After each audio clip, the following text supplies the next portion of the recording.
Shalom, kepala-kepala KUL yang luar biasa dan seluruh anggota KUL GBI Geraha Harapan.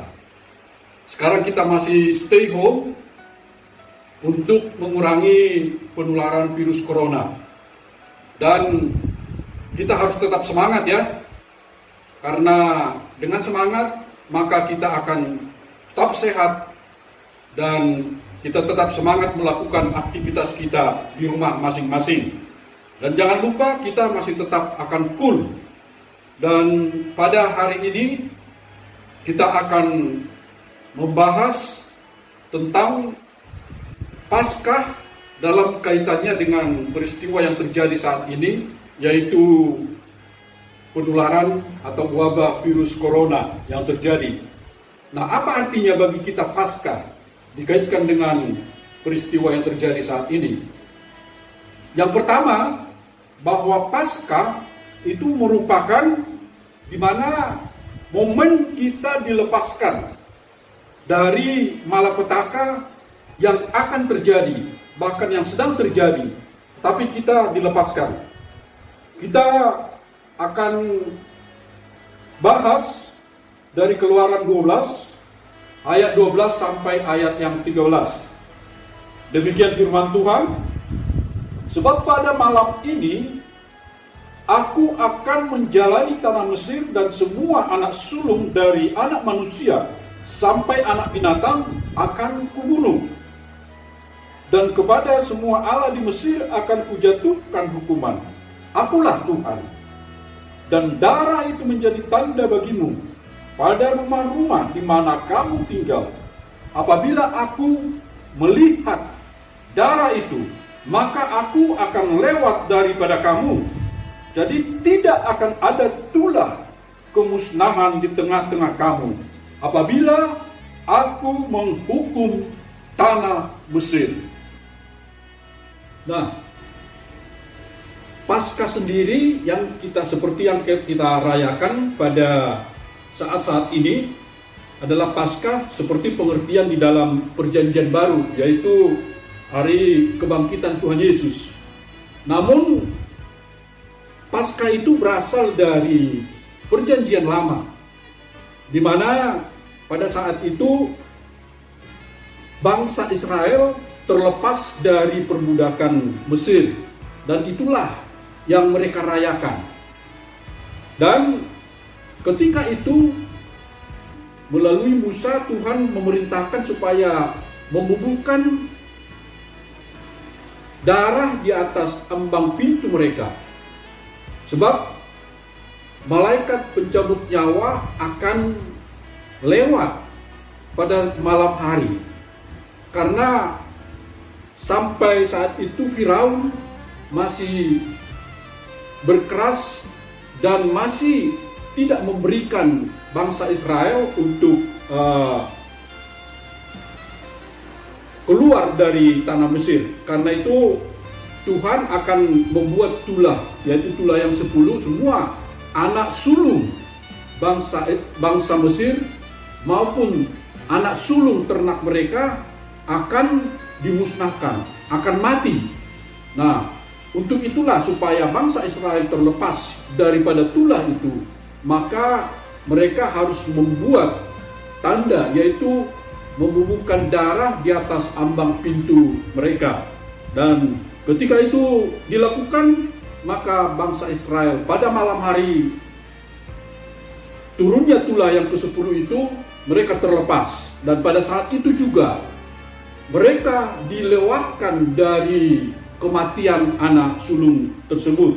Nah, saat-saat ini ketika virus corona ini terjadi, mewabah di seluruh dunia, maka pada saat hari Pentakosta juga kita percaya bahwa kita, rumah kita, orang-orang yang percaya kepada Tuhan dilewatkan daripada malapetaka ini.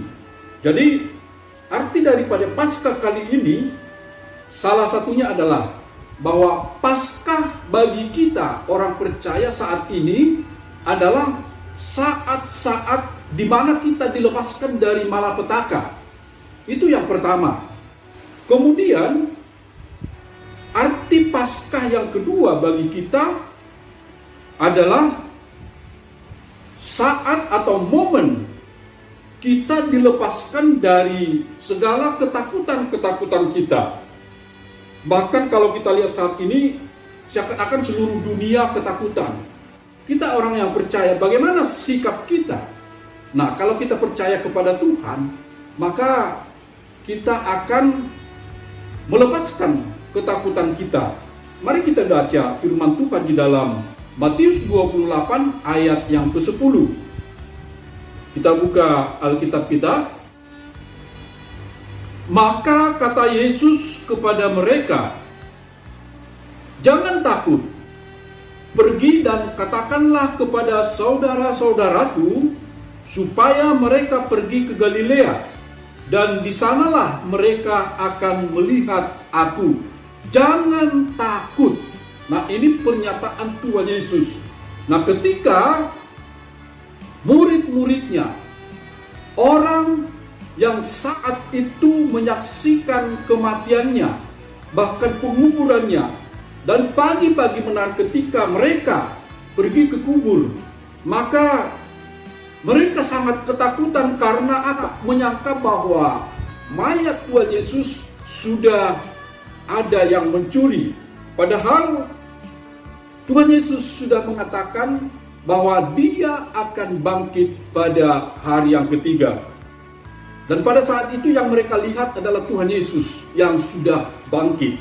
Dan dikatakan, jangan takut. Tuhan memberikan suatu jaminan kepada mereka supaya mereka jangan takut.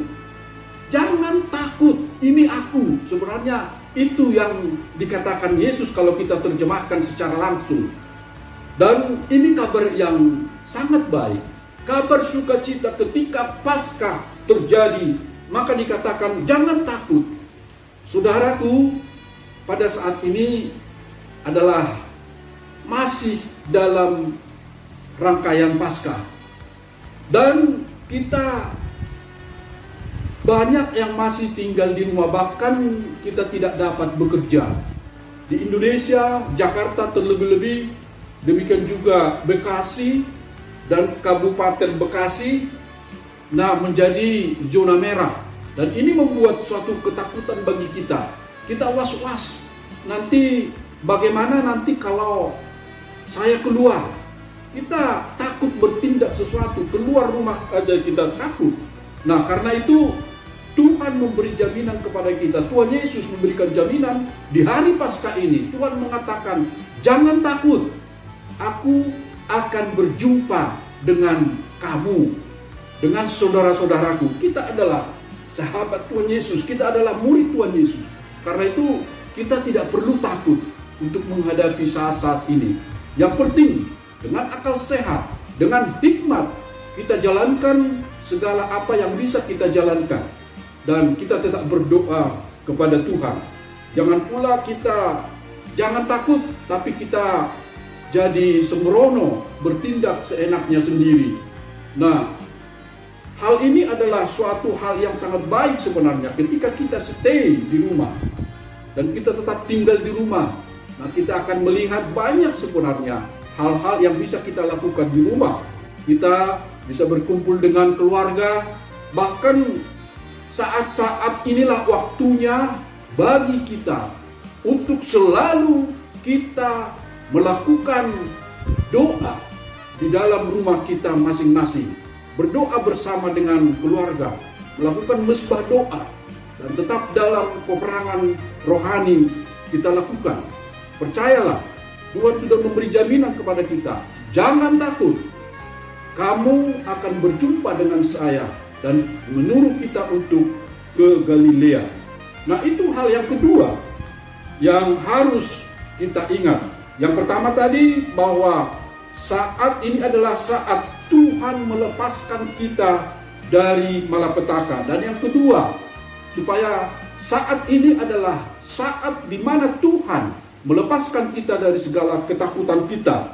Jadi jangan takut menghadapi apapun pada saat ini. Kemudian yang ketiga, bahwa Paskah itu berarti adalah saat-saat akan terjadi pemulihan di dalam kehidupan kita. Nah, kenapa saya katakan demikian? Nah, kita coba baca dari firman Tuhan di Kisah Para Rasul 1 ayatnya yang ketiga. Kisah Para Rasul 1 ayat yang ketiga. Demikian firman Tuhan.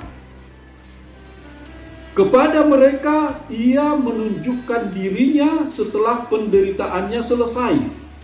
Dan dengan banyak tanda ia membuktikan bahwa ia hidup. Sebab selama 40 hari ia berulang-ulang menampakkan diri dan berbicara kepada mereka tentang kerajaan Allah. Luar biasa. Kalau kita lihat dari firman Tuhan ini mengatakan bahwa Tuhan Yesus setelah menderita, setelah menyelesaikan segala karya penyelamatannya dan dia bangkit. Nah, kemudian dia menampakkan diri kepada murid-muridnya. Yang pertama menampakkan diri di dalam kubur. Waktu wanita-wanita Maria Magdalena dan yang lain-lain datang pada pagi hari dan berjumpa dengan Tuhan Yesus. Dan kemudian Tuhan Yesus juga berjanji dan akan menjumpai murid-muridnya. Supaya apa? Supaya mereka dipulihkan. Supaya terjadi pemulihan. Karena apa? Selama ini ketika Tuhan Yesus sudah mati, ketika sudah disalibkan, murid-muridnya sangat ketakutan. Kalau mereka berkumpul, mereka selalu menutup pintu rapat-rapat. Supaya tidak diketahui oleh imam-imam ataupun Kekaisaran Romawi pada saat itu. Karena itu mereka sangat ketakutan.